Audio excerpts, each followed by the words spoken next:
Salut à tous, j'espère que vous allez bien. Alors, si c'est la première fois que tu me découvres, je te demanderai de t'abonner, d'activer la cloche des notifications, de liker, de partager massivement la vidéo et de nous laisser également des commentaires.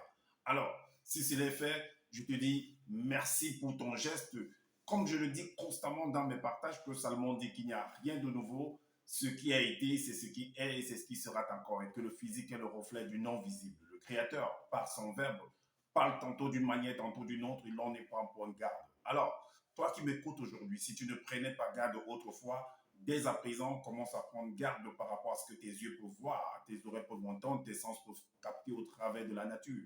Analyse bien la situation, retiens ce qui est bon et transmets-le à tes enfants afin qu'ils puissent sortir de l'ignorance. Parce qu'il y a une formule qui dit que l'homme, la femme, l'enfant, l'être, la créature périt faute de connaissances. Donc, il est primordial pour nous de pouvoir fusionner avec le savoir afin d'avoir une meilleure visibilité des choses.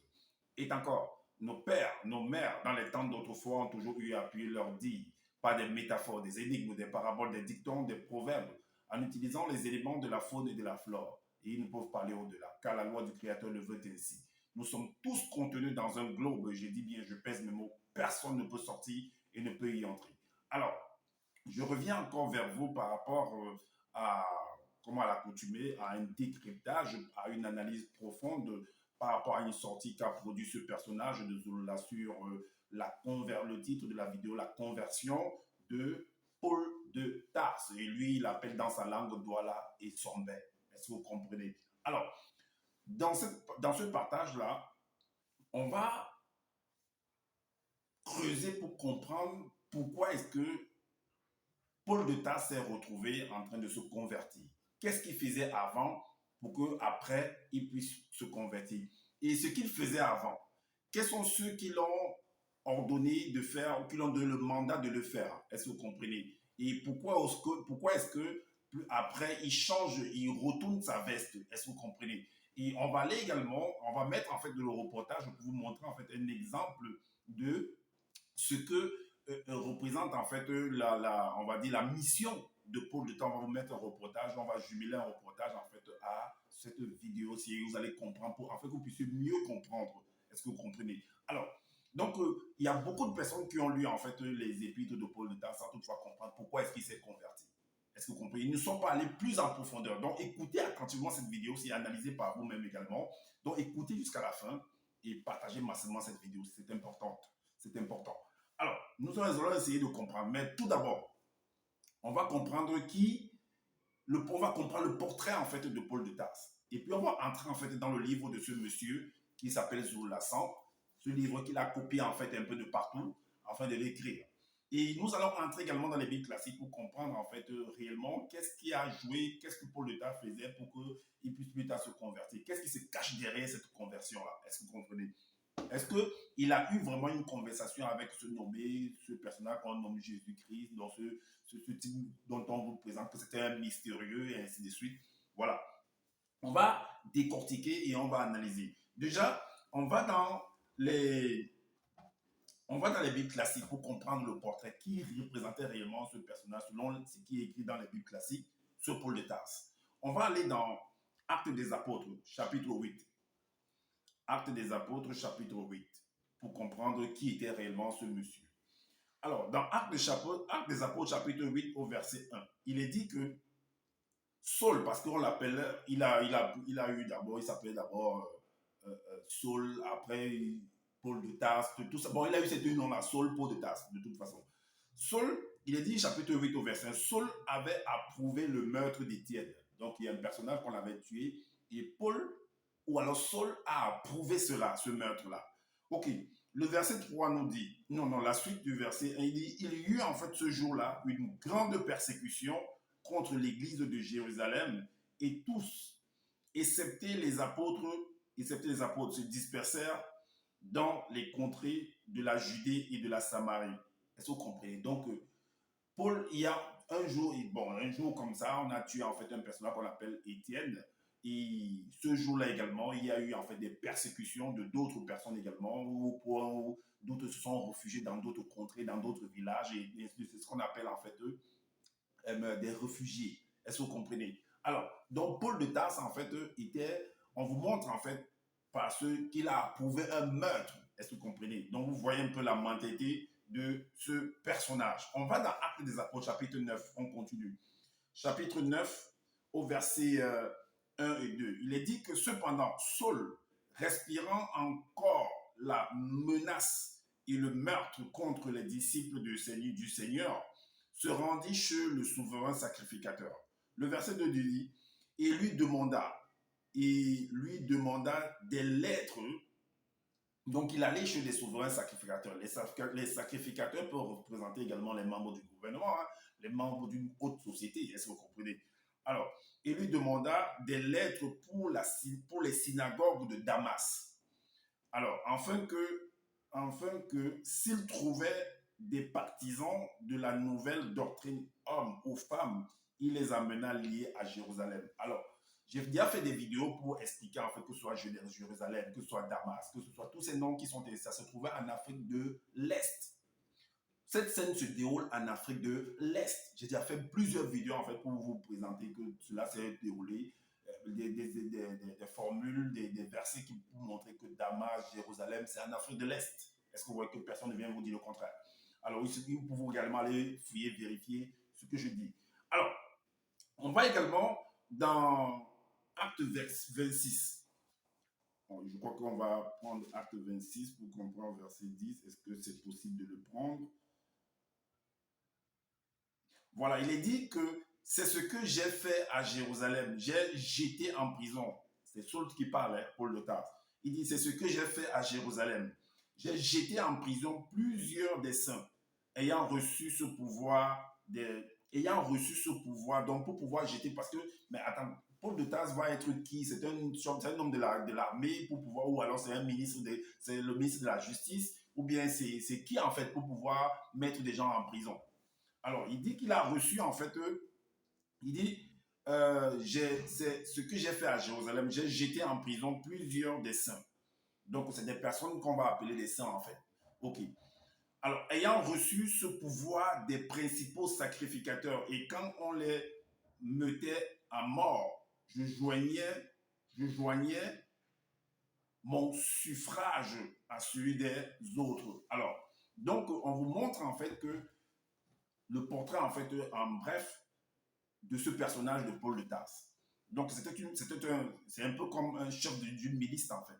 Un homme, par exemple, comme les Kadyrov Ramzan. Si vous tapez dans Google ou sur YouTube, Kadyrov Ramzan, c'est un monsieur qui gère, en fait, la Tchétchénie, qui est ami, en fait, à Poutine. Et vous allez voir, par rapport aux documentaires qui sont dits sur lui, son travail, en fait. Et si vous voyez également par rapport aux Rohingyas, les Rohingyas, en fait, c'est une communauté musulmane qui se trouve en Birmanie. Et ils sont persécutés par l'armée birmane. On dit qu'en fait, ils ne représentent pas, en fait, ils ne sont pas, en fait, de la société civile, en fait. Donc, ils sont tellement marginalisés, ils sont tellement pourchassés. C'est un peu également comme actuellement en Israël, là où l'État d'Israël se trouve actuellement, il y a par exemple les Gazaouites qui sont tellement également persécutés. Est-ce que vous pouvez vérifier? Si vous avez le temps, si vous avez des mégas, vérifiez sur YouTube ou sur Google, vous allez voir ce que je suis en train de dire. Et alors, ce Paul de Tarse, en fait, c'est un personnage qui allait avec le mandat on va dire des souverains sacrificateurs, allait persécuter en fait certaines communautés. Est-ce que vous comprenez? Là, c'était en Afrique de l'Est. Il ne faut pas oublier ça. Il avait un groupe de personnes bien formées, dont ils allaient persécuter. Et quand vous partez persécuter, peut-être d'autres ont entendu le mot persécuter sans toutefois entrer en profondeur sur les actions qui sont menées en fait. Dans cette persécution-là, on viole des femmes, on viole des enfants et on brûle des maisons, on dépossède en fait les gens, les populations de leurs biens. On brûle leurs maisons et on brûle leur culture, ils ne peuvent plus bien manger, on prend tout en fait, on les tue, c'est tellement horrible en fait. C'est tellement horrible. Allez voir. Donc c'est ça, c'est ce que c'était. Paul de Tarse était le chef d'un groupe pareil qui c'était leurs actions avant. Est-ce que vous comprenez? Alors, maintenant, ça, on vient de finir avec le portrait de Paul de Tarse. Donc c'était un homme c'était un chef de guerre, c'était comme les gens on va dire, ce sont on va dire comme les gens des Boko Haram, tous ces terroristes-là, en fait, qui sont là pour persécuter, en fait, les gens. Voilà. Donc, on va entrer maintenant dans le livre de Zoula, ce que Zoula a écrit, parce que Zoula fait un petit récit par rapport à lui. On va prendre verset par verset pour expliquer où est-ce que Zoula a piqué ces versets-là afin de venir concocter sa sauce par rapport à la conversion de Zoula. Et puis après, on va entrer maintenant dans les Bibles classiques pour vous expliquer en fait pourquoi est-ce que on dit que Paul de Tarse s'est converti. Qu'est-ce qui s'est produit réellement? Alors, Zoula est parti en fait il a écrit dans Sombet, c'est-à-dire Paul au chapitre 2. Il écrit conversion de Sombet. Alors, le premier verset nous dit, quand il arrivait à midi, donc c'est comme ça qu'il a commencé, quand il arrivait à midi, près du village où était un grand nombre de non-initiés graciés, une multitude de veilleurs accompagnés de l'entité apparut, abaissait les cieux et descendit, et il y avait une terrifiante lumière incandescente sous leurs pieds. En fait, ce verset-là, ce premier verset qu'on nous vient de lire là, en fait, Zola a piqué ça dans Psaume 18. En fait, quand je dis généralement que nos pères, dans les temps d'autrefois, ont toujours eu à appuyer leur dit par en utilisant les éléments de la faune et de la flore. Pourquoi je le dis? Parce que nos parents, en fait, ou alors que ce soit vous, que ce soit moi, quand on veut parler, on utilise ce qu'on appelle des anecdotes, des proverbes, des énigmes. Ce sont ces choses qu'on a déjà vues et qu'on a déjà entendues. Ce sont des manifestations qui se produisent dans la nature. Est-ce que vous comprenez? Alors, ce verset-là, ce verset 1-là, du chapitre 2 de Sombet, là, dont vous l'avez écrit là, c'est la manifestation d'une montagne en éruption, d'un volcan en éruption. Est-ce que vous comprenez? C'est ce qui est écrit là, dans le psaume 18. Vous pouvez aller vérifier dans les Bibles classiques. C'est ce qu'il a pris, il est venu coller ici. Est-ce que vous comprenez? Alors, en fait, de faire croire que non, voilà ce que l'histoire et tout et tout. Certains films, ça c'est des films qu'ils organisent comme ça pour venir écrire. Parce que c'est quelqu'un qui a vu beaucoup de dessins animés. Maintenant, la suite dit quoi? Si vous partez également dans le livre de... Oui, en tout cas, c'est là-bas qu'il a pris ça. Maintenant, la suite du quoi? Le verset 2 dit quoi? L'entité dit. Donc, vu que Esombe, il dit que Esombe a été envoyé. Il était envoyé, en fait. Vous pouvez le voir même dans Acte 22, verset 6. Il a été envoyé, il était en mission pour aller persécuter on va dire, une communauté, ou soi-disant c'est la communauté de Jésus, tout ça et tout et tout. Mais ce qui est bizarre, c'est que ce personnage de Jésus, là, dans la Bible classique, lui-même a été persécuté. Il a été tué. Je dis bien qu'il a été persécuté, il a été tué. Il a été saisi, on est venu l'arrêter là où il était caché. J'ai déjà fait des vidéos par rapport à ça. On l'a attrapé, on l'a tué. Et personne n'a pu rien faire pour lui. Et quand on l'a arrêté, même ses disciples qui étaient avec lui ont fui le jour-là. C'est un peu comme des rafles en fait. On vient arrêter votre chef et tout le monde prend la fuite. Chacun se sauve. Est-ce que vous comprenez? Alors, donc il y a beaucoup d'éléments que j'ai déjà apportés par rapport à ce personnage de Jésus que ben, c'est des choses, des fictions qu'on est venu écrire un peu par. On a concocté des choses que non, il a apaisé la tempête, il a fait voir un aveugle, ça c'est des histoires ça. Ça se passe pas comme ça. Alors, le verset de nous dit, l'entité dit, n'envoyez pas, vu qu'il partait en mission pour aller persécuter, pour aller tuer, pour aller torturer, en fait, c'était une communauté. Alors, les entités sont apparues en ce moment. Donc, je l'avais fait comprendre que non, il était possédé, en fait. Non, non, vous savez dire quoi, il était possédé? Par quoi? J'ai déjà expliqué ces choses-là, en fait.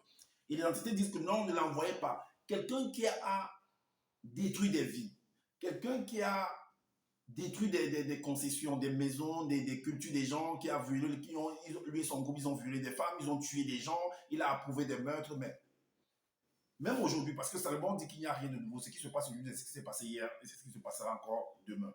Alors, si on prend le cas de la Côte d'Ivoire, il y avait en fait des conflits en Côte d'Ivoire et Gbagbo, par exemple, le président Laurent Gbagbo a été attrapé et on l'a envoyé pour répondre de ses actes. On dit que c'est lui qui a occasionné le meurtre en Côte d'Ivoire. On l'a envoyé en prison, en justice, à la CPI. Et son acolyte, donc son homme qui était à faire tout, c'est qui? Blé Goudé. Qu'est-ce qu'on a fait? On l'a aussi attrapé. On l'a amené à la CPI. Alors, pourquoi est-ce que celui-ci, soi-disant, va aller faire des actions et tout et tout? On dit que l'entité, ou on l'a dit que les entités, ils ne vivent pas avec les hommes sur la terre. C'est ce que lui dit. sont arrivés, vu qu'il allait persécuter en fait des civils d'une communauté. Lui, on dit que non, ne l'envoie pas à la mort. Non, ne l'envoyez pas à la mort, non, laissez-le. C'est ce qu'ils ont écrit. L'entité dit, n'envoyez point Esombe, donc qui est Paul de Tasse, dans le monde Makodie, dans le séjour des morts. Donc ne le tuez pas. Donc laissez-le. Mais attends, tu dois reprendre de tes actes en fait. Tu as persécuté des gens, tu as détruit des maisons avec ton groupe, avec ta milice. Vous avez violé des femmes, violé des enfants, égorgé des enfants, égorgé des femmes, des hommes et tout, éventré tout ça et tout. Il y avait des femmes certainement enceintes là-dedans. Vous avez occasionné en fait des réfugiés, des gens qui ont fui leur territoire et ainsi de suite. Mais toi, on te dit qu'on ne doit pas te tuer. Par contre, le personnage de Uza dans le livre de Samuel, quand on transportait l'arche de l'Alliance, selon ce qu'ils ont écrit, l'arche de l'Alliance était sur un chariot et c'est les bœufs qui transportaient cela, qui tiraient cela. L'arche s'est inclinée et Uza a voulu juste soutenir le truc. On la frappe. Ces mêmes anges l'ont frappé sur le cou, il est mort. Mais par rapport à Esombe, qui est Paul de Tasse, on dit que non, quelqu'un qui a tué des gens, qui avait eu un groupe de milices, tout ça pour aller détruire des gens et tout, lui on dit qu'on ne doit pas l'envoyer à la mort. Vous comprenez, vous analysez ça, vous acceptez des choses comme ça. Il ne doit pas répondre de ses actes, il ne doit pas aller au tribunal pour répondre de ses actes par rapport à ses actions. Hein? Mais analysez par vous-même pour comprendre en fait que non, soit disant Dieu a envoyé ces gens-là, ou bien Jésus a envoyé ces anges-là que non, ne le tuez pas et tout. Mais attends, c'est du n'importe quoi. That is de bullshit, comme on dit en anglais. On continue à analyser. Le verset 3 nous dit, les veilleurs se tenaient entre la terre et le ciel, visible, et avaient à la main leur épée de feu incandescent qui tournait dans tous les sens. Et les gens vont venir applaudir que non, Loba, gloire à ceci. Mais vous, quand vous lisez ça, vous voyez que ça sonne. Si c'était vous, à la place de ces familles-là qu'on persécutait là, si c'était vos parents qu'on avait payé, que Paul l'État persécutait, ça qu'aujourd'hui vous pouvez l'applaudir comme ça. Ça que Zoula va venir parler de Paul l'État, que non, c'était un grand ceci, c'était un grand. Et vous allez l'applaudir, vous qui écoutez Zola, qui entendez, alors peut-être vous ne connaissez pas, vous n'avez pas percé ce mystère de comprendre, de fouiller, d'analyser comme ça. Moi, je viens vous aider à pouvoir comprendre cela. Vous pouvez applaudir ce monsieur-là, de Paul d'État, de son là. Vous pouvez l'approuver. Vous allez dire quoi de son créateur, de son Jésus qui l'approuve là? Vous allez dire quoi de lui? Donc, il approuve toutes ces actions, toutes ces persécutions que les gens ont eues, soit disant que non, la foi, n'importe quoi. Arrêtez vos histoires là. Hein. Alors, donc, en fait, le verset 3 fait allusion en fait à la pyramide. Parce que Zola écrit que la pyramide, en fait, reposait en fait. La construction de la pyramide, en fait, il y avait une partie qui reposait sur la terre et l'autre était dans le non visible. C'est la même chose. Donc, l'entité là qui est un pied sur la terre et l'autre dans le non visible, en fait, ben, c'est ça, en fait. Et dans le chapitre, dans Origine, chapitre 27, par rapport à la vision de Jacob, il a vu une échelle et il a vu il a vu un chemin en fait. Et les anges montaient et descendaient. J'ai déjà fait des vidéos pour expliquer en fait que tout ça c'est toujours parmi nous ici. Et que ces entités, c'est les hommes, c'est toi et moi, c'est toi l'entité, c'est moi l'entité. Et c'est nulle part ailleurs. Est-ce que vous comprenez? Alors, donc, on continue au verset 4, il dit, soudain, les yeux spirituels de son père furent plongés dans le mystère de la grande obscurité et il tomba aussitôt. Ça fait référence en fait à ce qu'il a écrit en fait par rapport à Moto. Que Moto, quand on voulait extirper en fait, concevoir, créer la femme, on l'a fait dormir on l'a plongé en fait dans un sommet en fait. Et ça fait allusion en fait à ce qu'on appelle l'anesthésie générale. C'est ce qu'il a pris, il est venu coller ici là pour faire l'histoire des sombres. On continue. Le verset 5. Les hommes blancs prirent la fuite sans voir à aucun moment les veilleurs ni l'entité. Ça, c'est le même truc qui s'est passé. Il a pris ça dans le livre de Daniel, chapitre 10, au verset 7. Daniel, chapitre 10, quand Daniel, au bord du fleuve, qui est, je crois, Idékel, si je ne me trompe pas, a vu une entité qui l'a apparu et Daniel est tombé et il a perdu toutes ses forces. Ses amis ont pris la fuite en fait parce qu'ils ont entendu rien que le bruit, mais ils n'ont pas vu l'entité. C'est ce qui est écrit là-bas. C'est ce qu'il a pu les venir mettre ici là. Et maintenant, le verset 6, les veilleurs frappaient avec rapidité et fureur les démons religieux et guerriers. Donc, ça veut dire que tout, dont ils sont était, donc c'est les démons guerriers qui le possédaient en fait. Donc, n'importe quoi. Est-ce que c'était la première fois? Pourquoi avant, on n'est pas venu empêcher qu'il tue toutes les autres personnes qu'il a eu à tuer? Toutes les personnes, ces entités étaient où pour venir empêcher ça? Les personnes qu'il a eu à persécuter avant. Parce que là, ce n'était pas la première fois qu'il partait persécuter des gens. Pourquoi on ne l'avait pas fait avant? Le verset se dit, tout tremblant et stupéfait, et son père entendit spirituellement une voix mystérieuse et transperçante lui dit, et son père, importunes-tu les non-initiés graciés? Vous voyez? Donc la voix, cette fille entendre du ciel, une voix, cette fille entendre du ciel. Quelle voix du ciel? Ça vient d'où du ciel là-bas? Qui est au ciel là-bas? Ce ciel-là, c'est où? Origine chapitre 27, on voit bien la vision de Jacob. Les entités là, ceux qu'on appelle, ceux que vous l'appelez les entités là, c'est sur la terre. Nulle part ailleurs. Le verset me dit, quelle iniquité as-tu trouvé? On va parler, dire que c'est Jésus en fait qui est en train de lui parler en fait. C'est Jésus qui c'est ce que vous l'avez fait comprendre, vous allez voir ça plus tard. Je vais lire, on va arriver à ce verset. Mais ce Jésus-là lui-même, il était avec des disciples. Il y a certains disciples qui l'ont abandonné, qui ont dit que ses paroles sont trop dures et tout. Son pouvoir-là de pouvoir maintenir les disciples-là, c'était où? Ces entités qui l'accompagnent pour pouvoir maintenir en fait que ces disciples-là peuvent comprendre que non, c'est lui le soi-disant sauveur tel qu'on est venu dire dans les écrits. Ils étaient où? Pour les empêcher de partir, afin de rester de croire. Ils étaient où? Ah, c'est ici qu'on vient obliger à Essombe de pouvoir accepter, de pouvoir être converti, c'est ça? De pouvoir accepter que non, la voix et tout, qui puisse accepter la voix là. Ah bon? Quand vous dites que vous ne voulez pas analyser, et moi je suis là pour vous aider à mieux comprendre ce qui se passe. Donc, la voix se fit entendre pour voilà, quelle iniquité as-tu trouvé dans le verbe de Tété pour t'éloigner de lui et pour aller après des choses de néant et d'être toi-même que néant. Voici ce que la voix lui dit.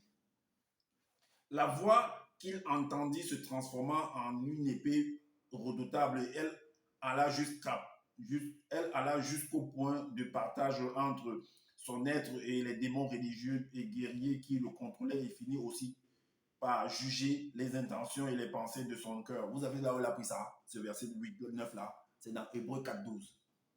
La parole de Dieu est vivante et efficace, plus tranchante qu'une épée quelconque, double tranchant jusqu'à partager esprit, âme, jointure et moelle. Elle juge les sentiments et les cœurs. Aucune créature ne peut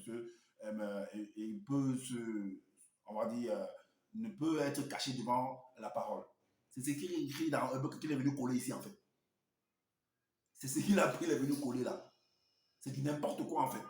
Alors, le verset 10 dit, le bouleversement se manifesta sous forme d'une chute et par la perte totale de la vue. Donc, il a perdu la vue et tout ça, il est tombé. Donc, une lumière va éclatant est venue. Mais quand le soleil brille là, depuis quand toi tu es tombé et tu as perdu la vue ou bien je ne sais pas quoi, tout ça, tu as commencé à... Vraiment, ça a des dessins animés. La suite dit quoi? Le verset 11. Son esprit sut que cette voix était la voix libératrice.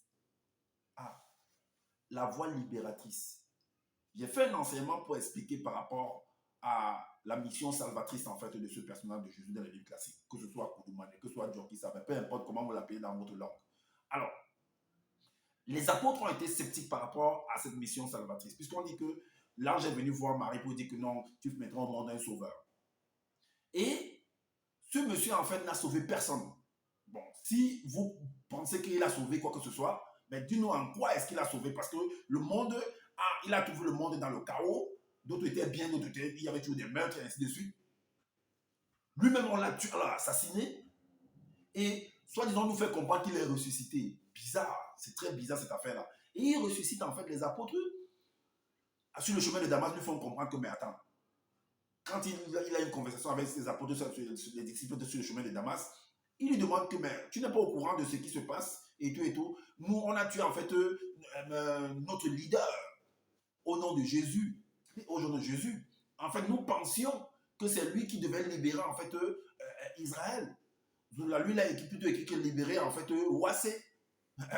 C'est un jeu de mots en fait. Ils sont en train de dire, ils tournent les choses. Maintenant, il se retrouve encore avec tous les autres apôtres en fait. Les apôtres lui demandent encore maintenant que, mais attends, c'est en quel moment vous allez vraiment libérer en fait Ouassé? Donc ça veut dire que cette question-là renvoie au fait que, mais ça veut dire que même avant qu'on ne le tue, il n'avait pas libéré Ouassé pour libérer Israël. Alors, il ressuscite. Et quand les apôtres lui posent la question, écoutez ce qu'il répond, il dit, ce n'est pas à vous de connaître, c'est même Zola a écrit ça dans son livre, ce n'est pas à vous de connaître les temps et les moments que Dieu ou bien l'Oba a fixé. Donc, même jusqu'en ce moment, donc ça veut dire que les apôtres sont même morts, Israël ou bien roi, ça n'a jamais été libéré en fait. Est-ce que vous comprenez? Maintenant là, on dit que et son père su, et c'est ce que Cyril Zoula écrit, et son esprit su que c'était la voie libérative. Libérative de quoi? De quoi? Donc tu n'as pas pu faire ça maintenant que tu étais là, soi-disant sur la terre, selon ce que vous voulez nous expliquer. Ah, c'est quand tu pars que tu réussis à faire ça. N'importe quoi, lâcheté comme ça. Et dit, Wendenja, qui es-tu? Et son maître pose la question, mais à la voix que qui es-tu? Celui qui parle dans la voix, à la voix, il demande qui es-tu? Le verset nous dit que je suis l'aîné. Donc, dans les versets de Bible, on dit que je suis Jésus en fait. Ici, il dit que je suis l'aîné. Je suis le motodo qui a sa langue, ça veut dire je suis l'aîné. Et l'un des bergers, des non-initiés graciés que tu importunes. Répondit la voix. Il te sera dur de refuser d'obéir au bâton souverain. Ah, donc dans Jean 6, les disciples qui t'ont abandonné là-bas, eux, ils ont fait comment pour s'opposer à ton bâton souverain là? Ils ont fait comment pour s'opposer et pour refuser en fait et pour s'échapper de ton bâton souverain là? Ils ont fait comment? Et ton bâton souverain là, quand on devait t'attraper, on t'a fouetté, on t'a jugé. Ton bâton souverain était où? On t'a flagellé, tout ça, on t'a tué, on t'a mis dans ton tombeau. Ton bâton souverain était où? Ton bâton, tu as vu la mort. Dans Jean 11, tu as fui. Dans Jean 11, tu as fui, tu es parti te cacher dans le désert. Ton bâton souverain était où? Jésus, peu importe où Dieu qui savait, c'était où? C'est pour dire qu'il faut analyser. Le verset 13 nous dit, alors, et son père dit, que dois-je faire maintenant? Regardez-moi tous les dessins animés. Moutoudou est né. Alors, et la voix lui répondit, relève-toi, retourne dans ton corps physique. C'est selon ce que je veux écrire là, ton corps physique, n'importe quoi. Et va jusqu'au village, et là, un initié te dira tout ce qu'il t'est prescrit de faire, du n'importe quoi. Il sortit de cette rencontre profondément bouleversé et définitivement persuadé que ceux qu'il persécutait étaient les bergers de Dieu qui savait donc de Jésus, envoyés par l'Oba pour le salut du peuple noir, n'importe quoi. Et son père revint dans son corps physique, mais il avait beau ouvrir les yeux, il ne voyait plus, C'est la même chose avec, comment il s'appelle? Ninive en fait, avec, que ce soit Jésus même 3 jours et 3 nuits, que ce soit avec celui qu'on a envoyé à Ninive là pour dans le gros poisson, tout ça et tout et tout. Je l'appelle Ngouma en fait. Donc voilà, on l'a envoyé à Ninive. Et le 17, il fut divinement conduit au village. Arrivé au village, il fut reçu par un initié qui avait connaissance de tout ce qui lui était arrivé, n'importe quoi. Pendant 3 jours, il fut incapable de voir et il resta sans rien manger ni boire. Et durant ces 3 jours et 3 nuits, son esprit fut rétabli. N'importe quoi, vous restez 3 jours et 3 nuits. Vous ne mangez pas, vous ne buvez pas. Et ça produit quoi? Vous allez maigrir. Vous allez maigrir. Ça produit quoi? C'est vrai, il y a des gens qui font le carré, ils restent 3 jours et 3 nuits sans manger et tout et tout. Mais vous allez maigrir. Et rien d'autre. Ou c'était le régime qui faisait. Plus tard, l'initié imposa les mains à Issombé et lui dit, Issombé mon frère de race, celui qui m'envoie dans, c'est le Moutoudou, ce Moutoudou qui t'a parlé spirituellement sur le chemin par où tu venais, et cela afin que tu sois restauré en tant que fruit à la source de l'arbre originel et que tu sois rempli de la sainte présence, n'importe quoi. Rempli de la sainte présence en plus. Comme quelqu'un qui n'est pas rempli, lui remplit les autres. Des sortes de membranes lui tombèrent aussitôt des yeux. Il retrouva la vue et fut consacré par la parole transformatrice venant de Dieu qui savait. Quelle parole transformatrice. Bon, maintenant, on va aller pour comprendre l'arrestation. On va aller dans les Bibles classiques. On vient de finir avec le livre de Zola où il a piqué les trucs pour venir concocter, afin de faire un truc. Il a l'habitude de dessiner animé ce monsieur. On va aller dans les Bibles classiques pour comprendre en fait pourquoi est-ce que, à quel moment Paul de Tarse s'est retrouvé en train de dire, expliquer ces trucs de conversion-là. Est-ce que vous comprenez? Parce que je dis bien que c'était un persécuteur. Il avait toute une milice. Il allait faire des actions, des combats. Il allait dans les communautés et tout, et tout. Et vous allez comprendre que c'est toujours en fait l'affaire de, comme je dis en prenant l'exemple des Rohingyas, c'est une communauté musulmane, mais qui est persécutée par l'armée. Alors quand l'armée vient persécuter cette communauté-là, pourtant c'est des Birmans, c'est je ne sais pas si c'est les Birmans, mais c'est les gens de la Birmanie en tout cas. Alors quand la police ou l'armée vient persécuter ces gens-là, vous pensez que l'armée, qui envoie l'armée? L'armée, ça fait partie du gouvernement. Mais comment se fait-il que l'armée va en train de persécuter ces gens-là? Parce qu'ils sont musulmans. Et c'est comme ça qu'on persécute même les chrétiens. Les chrétiens persécutent les musulmans persécutent les chrétiens. Toujours... En fait, vous allez comprendre que c'est une affaire de famille. C'est une affaire de famille. Parce que si vous voyez en fait ce qui se passe Parce que regardez, les Rohingyas sont persécutés et ils fuient vers le Bangladesh. Le Bangladesh est limitrophe, c'est juste un cours d'eau, on va dire un fleuve qui les sépare. Et les Bangladais et les Bémins, c'est la même famille. Donc ils se réfugient de l'autre côté. Parce qu'ils sont traqués. Ça se passe même en Chine également. Il y a des communautés là-bas qui sont persécutées. Est-ce que vous comprenez? C'est un peu partout, ça se passe partout dans le monde. Alors, donc, on va aller pour comprendre en fait pourquoi est-ce que son best a parlé de cette conversion et tout et tout. Qu'est-ce qui se cache derrière? Dans le livre, en fait, vous allez comprendre que Essomba, en fait, dans son travail qu'il allait faire là, parfois, vous pouvez travailler pour le gouvernement et à un moment donné, vous vous rendez compte en fait de peut-être parce que peut-être vous n'êtes pas mal, vous êtes mal rémunéré par rapport à votre travail et vous voulez retourner votre veste. C'est un peu comme le personnage qu'on appelle au Cameroun Kamto. Il a travaillé avec le gouvernement. Il a travaillé avec le gouvernement camerounais. Il était ministre et à un moment donné, il a démissionné selon, si je ne me trompe pas, selon certaines sources, il a démissionné. Plus tard pour être opposant, pour poser également sa candidature afin de devenir président. Et quand il pose sa candidature, ça veut dire qu'il se met contre en fait, le gouvernement dans lequel il a travaillé hier. Et vous pensez que ce gouvernement-là va faire quoi de vous? Va vous combattre également.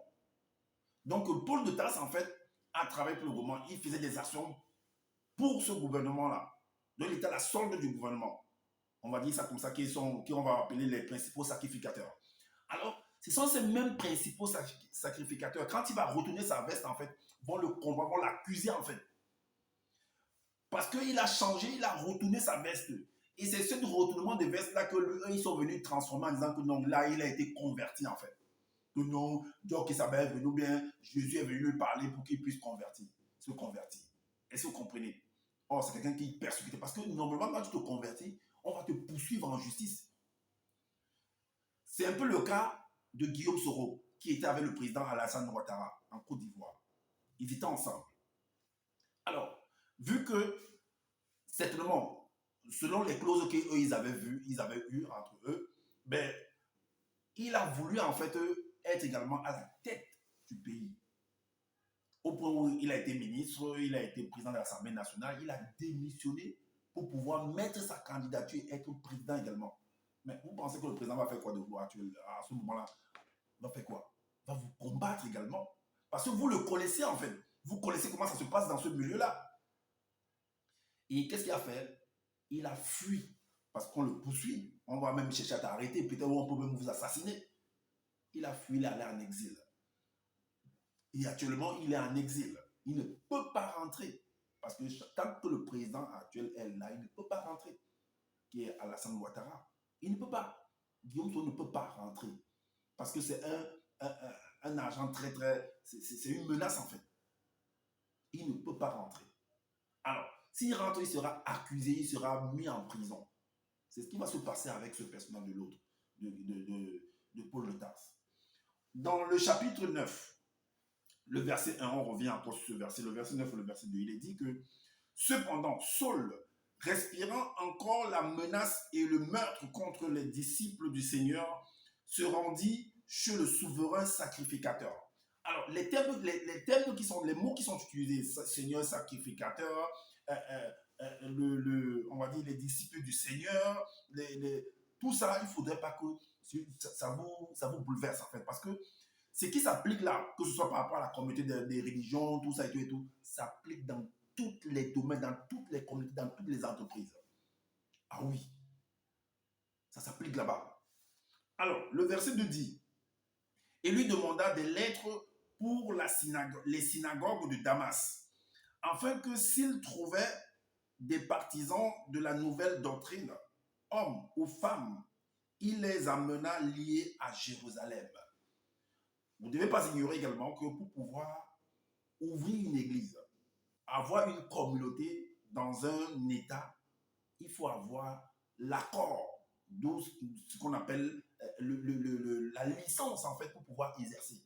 Parce que c'est une communauté, c'est une entreprise que vous venez mettre en place, que ce soit église réveillée, que ce soit, vous devez avoir l'aval du gouvernement. Sinon, vous n'ouvrez pas ça. Sinon, si vous ouvrez, ce sera une église clandestine en fait. Et on viendra fermer ça. Vous ne pouvez pas exercer. Si vous exercez sans toutefois avoir la licence, que vous êtes en train d'exercer clandestinement. Est-ce que vous comprenez? Alors, donc voilà,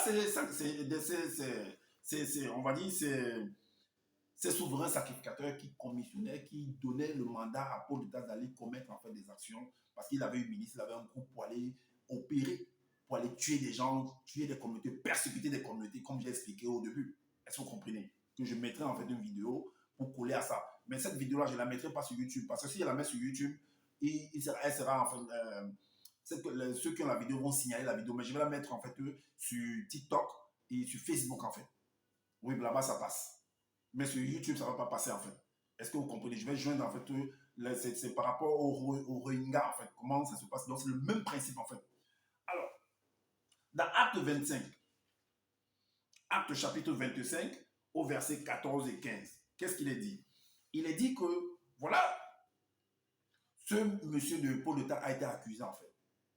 Mais parce qu'il doit répondre de ses actes, il a tué en fait des gens et tout, la population, la communauté en fait est fragilisée en fait. Et qu'est-ce qu'il a dit? Parce que le sort de l'homme en fait, il règne, il gouverne, il travaille, et après vient le jugement. Est-ce que vous comprenez? Donc le verset 14 nous dit, comme ils passèrent là, plusieurs jours, Fétus exposa au roi l'affaire de Paul. Il dit, Félix a laissé prisonnier un homme. Le verset 15 nous dit, contre lequel, lorsque j'étais à Jérusalem, les principaux sacrificateurs et les anciens des Juifs ont porté plainte et en demandant sa condamnation. Donc, ces principaux sacrificateurs qui t'envoyaient hier d'aller tuer des gens, d'aller commettre des actions, de persécuter la communauté, aujourd'hui ont porté plainte contre toi. Et il y a, ça peut être des conflits communautaires, ça peut être des conflits entre des familles, deux villages. Est-ce que vous comprenez un peu comme l'histoire qui s'est produite au Cameroun avec les Bamoun et on va dire ça comme ça, les Tikars. Il y a eu en fait une guerre communautaire entre, c'est les enfants d'une même famille, c'est les frères et les sœurs là-bas. Est-ce que vous comprenez? Alors, acte 26. On va dans acte 26. Vous allez voir le procès. À partir du verset 1 à 16. Il est dit, le titre de ce discours de Paul de Tarse devant Agrippa. Si vous lisez tout le, parce que je ne vais pas prendre tout, sinon ça va mettre vraiment long. Alors, le verset 1 nous dit, Agrippa dit à Paul, il t'est permis de parler pour ta défense. Et Paul, ayant étendu la main, s'est justifié en ces mots, en ces termes. Je m'estime heureux, roi Agrippa, d'avoir aujourd'hui à me justifier devant toi de toutes les choses dont je suis accusé par les Juifs. Mais c'est normal. On t'accuse. Est-ce que c'est pas vrai que tu as tué des gens et tout? Mais sauf qu'en fait, ceux qui t'accusent en fait sont plus malins que toi en fait. Ou alors ils ont le pouvoir. Bon, pas qu'ils sont plus malins que toi, mais ils ont le pouvoir en fait.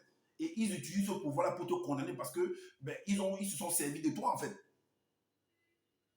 C'est un peu le même principe qui s'est produit entre moi et Zola dans sa communauté.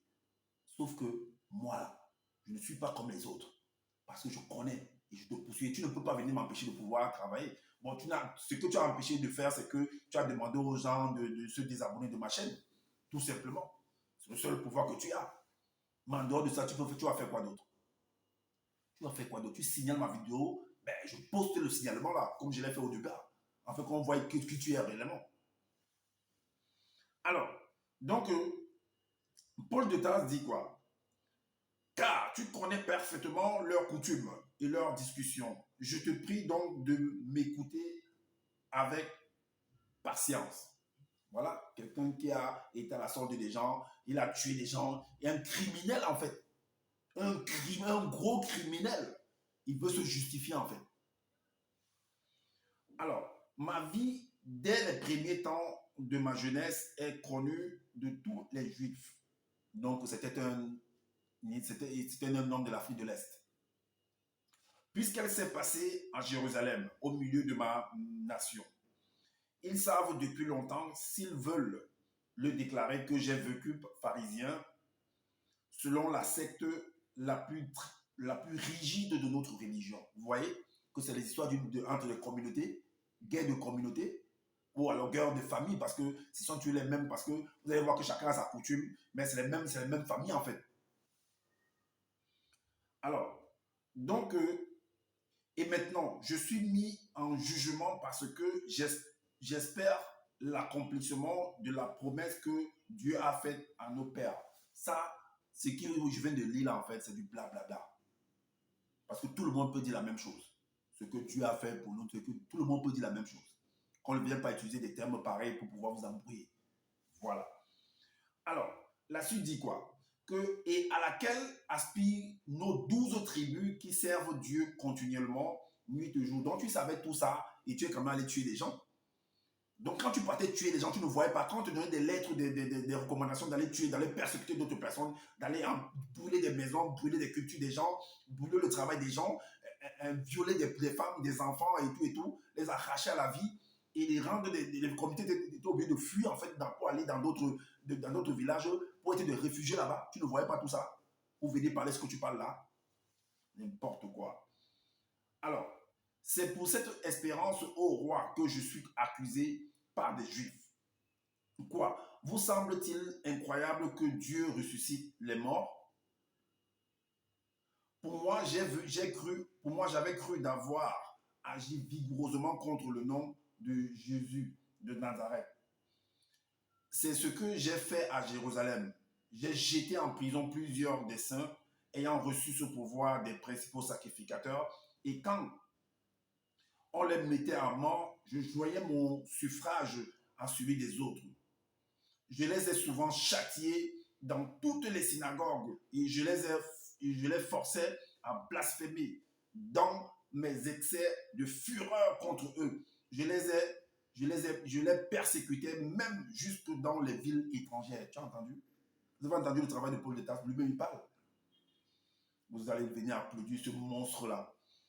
C'est dans ce but que je me rendis à Damas avec l'autorisation et la permission des principaux sacrificateurs. C'est les sacrificateurs qui l'accusent aujourd'hui. Parce qu'il a retourné sa veste. Alors, vers le milieu du jour, c'est là où il explique donc la scène que à midi, il a été interpellé ou alors interpellé par une voix, une lumière qui l'a frappé, tout ça et tout et tout. C'est n'importe quoi. Alors, c'est dans ce but que, alors verset vers le milieu du jour, ô roi, je vis en chemin,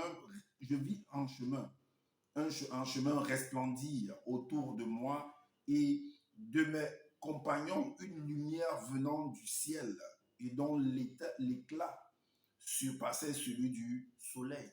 C'est du n'importe quoi. Quel éclat? Quelle lumière venant du ciel? Quelle lumière venant du ciel, mon ami? Tu dois passer au jugement. Tu as tué des gens. Ça, c'est un crime contre l'humanité. Paul de Tarse, tu es un criminel.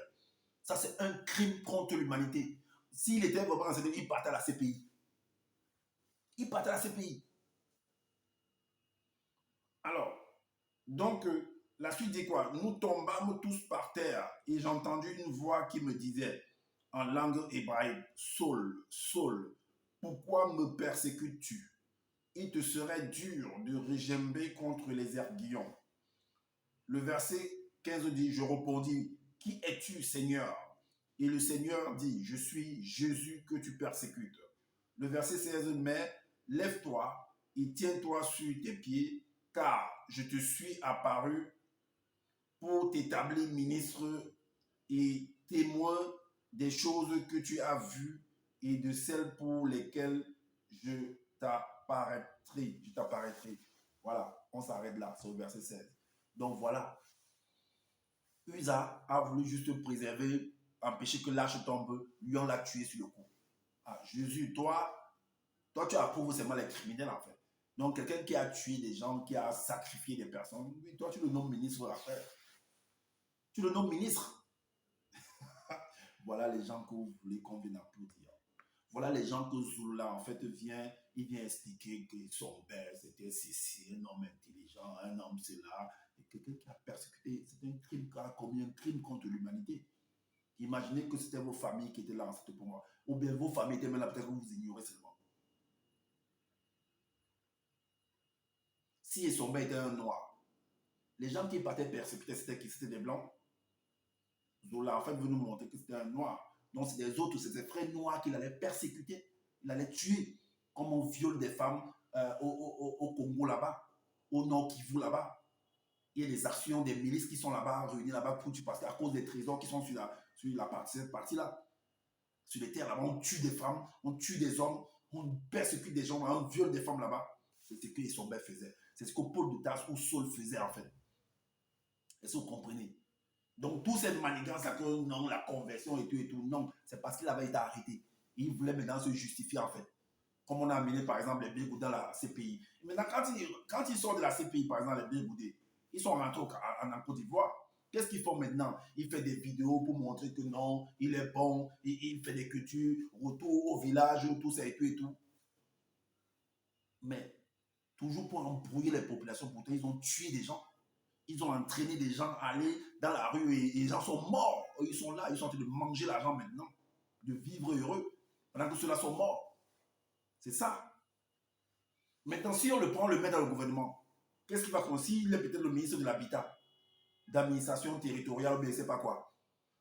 S'il faut venir casser les gens, il ne va pas venir vous casser. S'il faut construire des routes, s'il faut construire je ne sais pas quoi, il y a un partenariat entre les étrangers et tout, on doit exproprier des gens. Tu penses qu'il ne viendra pas vous exproprier? Il ne viendra pas vous casser? C'est ce même blé goûté là en fait. C'est un exemple. Hein. Alors, c'est ce que moi j'avais à vous présenter afin que vous puissiez comprendre la malversation, la mauvaise explication des choses. Parce que tout est embrouillé, c'est tellement embrouillé dans les Bibles là qu'il faut savoir où prendre pour pouvoir expliquer, afin de comprendre qui étaient réellement ces hommes-là qui sont mentionnés dans les Bibles là, que c'est des hommes sur la terre. C'était des hommes qui ont pratiqué des choses sur la terre. On est venu écrire des livres pour dire que Dieu a fait comme Dieu devant. Arrêtez ça. Pour escroquer les autres. Les gens sont là assis. Oui, la gloire à l'Oba. Oui, gloire à Yahvé. Oui, gloire à Jéhovah. Arrête. C'est du banditisme que vous faites. Et moi, je suis là pour exposer cela. Comme je dis toujours que je n'ai pas la science infuse. Si vous trouvez qu'il y a des manquements par rapport à ce que je viens de dire, dites-nous en commentaire. Sinon, faites des vidéos pour pouvoir éclairer les uns et les autres. Et également, abonnez-vous à ma chaîne, activez la cloche des notifications pour être averti des prochaines vidéos et laissez-nous des commentaires, partagez massivement cette vidéo aussi et likez et prenez soin de votre famille, prenez soin de votre santé. Je vous dis à bientôt pour une prochaine vidéo. Ciao.